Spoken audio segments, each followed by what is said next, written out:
poissons représentent une véritable source de protéines maigres et saines.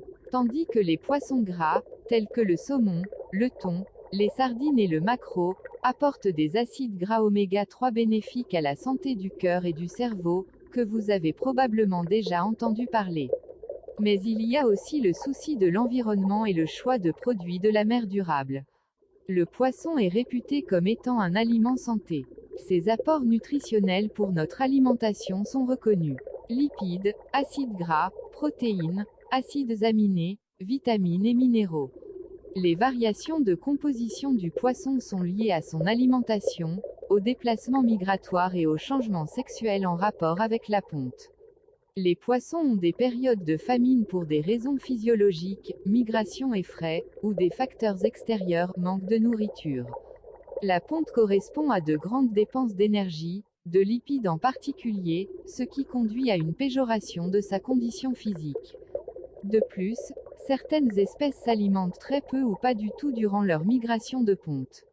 Durant les périodes d'alimentation intense, la teneur en protéines va augmenter puis la teneur en lipides suit.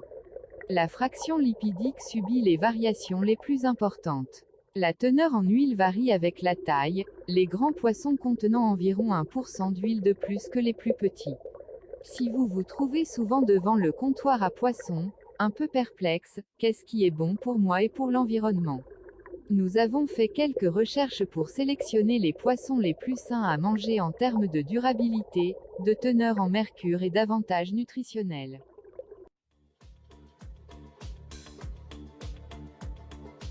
Les recherches suggèrent qu'une consommation régulière de poissons peut réduire le risque de diverses maladies et troubles.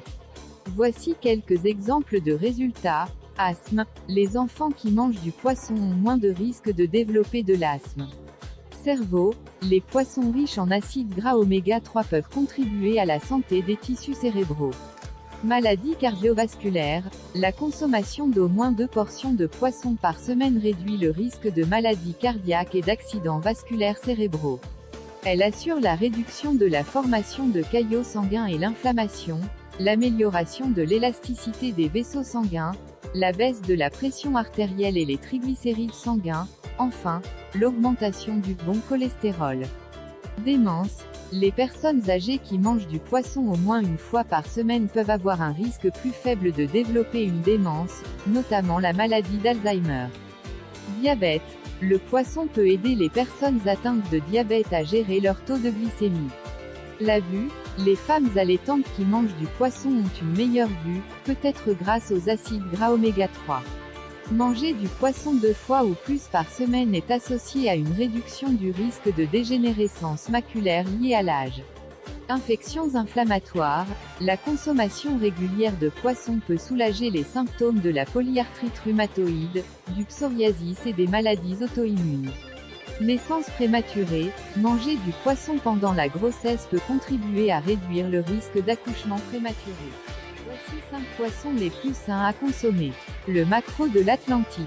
Cette espèce a croissance rapide, ce qui signifie qu'elle peut se repeupler facilement et supporter des volumes de pêche plus importants. Les engins de pêche utilisés pour capturer les types de maquereaux sont efficaces et ne risquent pas de causer une destruction majeure de l'habitat. Ce qui est une autre raison pour laquelle ce poisson est un choix respectueux des océans. Ce poisson au goût prononcé est riche en oméga 3 bon pour le cœur, une bonne source de protéines, 20 g pour un filet de 80 g, et se marie bien avec des assaisonnements audacieux. Saumon sauvage. Le saumon sauvage est pauvre en polluants, notamment en plomb et en mercure. L'achat de saumon en boîte constitue également un moyen plus abordable d'intégrer ce fruit de mer sain dans votre alimentation. Le saumon en conserve n'est pas seulement une excellente source d'acides gras oméga 3, c'est aussi l'une des meilleures sources de calcium non laitier. Une portion de 80 g couvre 18% de vos besoins quotidiens. Le saumon sauvage en conserve est généralement du saumon rouge ou rose. Mais vous devez vérifier l'étiquette pour vous en assurer. Sardine sauvage. La sardine, toute petite et peu coûteuse, fait partie des superaliments de plusieurs listes.